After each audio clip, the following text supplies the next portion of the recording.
2 Chronicles 9.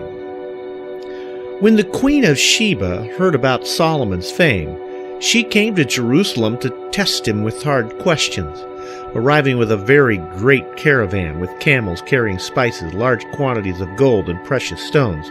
She came to Solomon and talked with him about all she had on her mind. Solomon answered all her questions. Nothing was too hard for him to explain to her. When the queen of Sheba saw that the wisdom of Solomon, as well as the palace he had built, and the food on his table, and the seating of his officials, the attending servants in their robes, the cupbearers in their robes, and the burnt offerings he made at the table of the Lord, she was overwhelmed.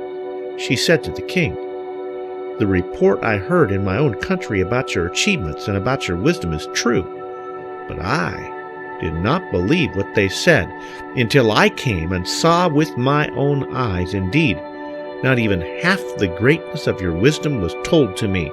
You have far exceeded the report I heard. How happy your men must be, how happy your officials who continually stand before you and hear your wisdom. Praise be to the Lord your God, who has delighted in you and placed you on his throne as king to rule the Lord your God, because of the love of your God for Israel and his desire to uphold them forever. He has made you king over them, to maintain justice and righteousness." Then she gave the king 120 talents of gold, large quantities of spices and precious stones. There had never been such spices as those the queen of Sheba gave to King Solomon.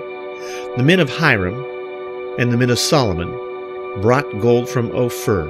They also brought almug wood and precious stones.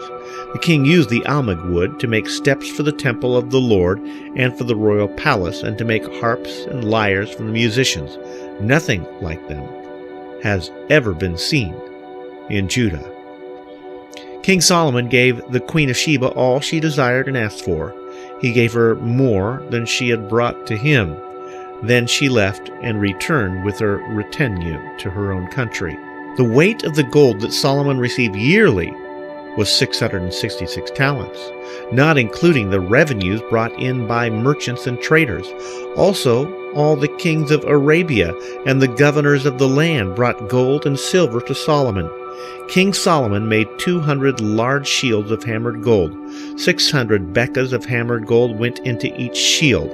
He also made 300 small shields of hammered gold, with 300 bekas of gold in each shield. The king put them in the palace of the forest of Lebanon. The king made a great throne inlaid with ivory and overlaid with pure gold. The throne had 6 steps, and a footstool of gold was attached to it. On both sides of the seat were armrests, with a lion standing beside each of them. 12 lions stood on the steps, each at either end of each step.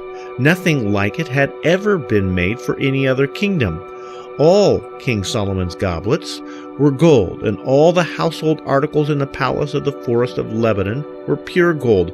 Nothing was made of silver, because silver was considered of little value in Solomon's day. The king had a fleet of trading ships manned by Hiram's men. Once every 3 years it returned, carrying gold, silver, and ivory, and apes and baboons. King Solomon was greater in riches and wisdom than all the other kings of the earth. All the kings of the earth sought audience with Solomon to hear the wisdom God had put in his heart. Year after year, everyone who came brought a gift, articles of silver and gold and robes, weapons and spices and horses and mules. Solomon had 4,000 stalls for horses and chariots, and 12,000 horses which he kept in the chariot cities, and also with him in Jerusalem. He ruled over all the kings from the river to the land of the Philistines, as far as the border of Egypt. The king made silver as common in Jerusalem as stones, and cedar as plentiful as sycamore fig trees in the foothills. Solomon's horses were imported from Egypt and from all other countries. As for the other events of Solomon's reign, from beginning to end, are they not written in the records of Nathan the prophet, in the prophecies of Ahijah the Shilonite, and in the visions of Iddo the seer concerning Jeroboam son of Nebat? Solomon reigned in Jerusalem over Israel 40 years. Then he rested with his fathers, and was buried in the city of David his father, and Rehoboam his son succeeded him as king.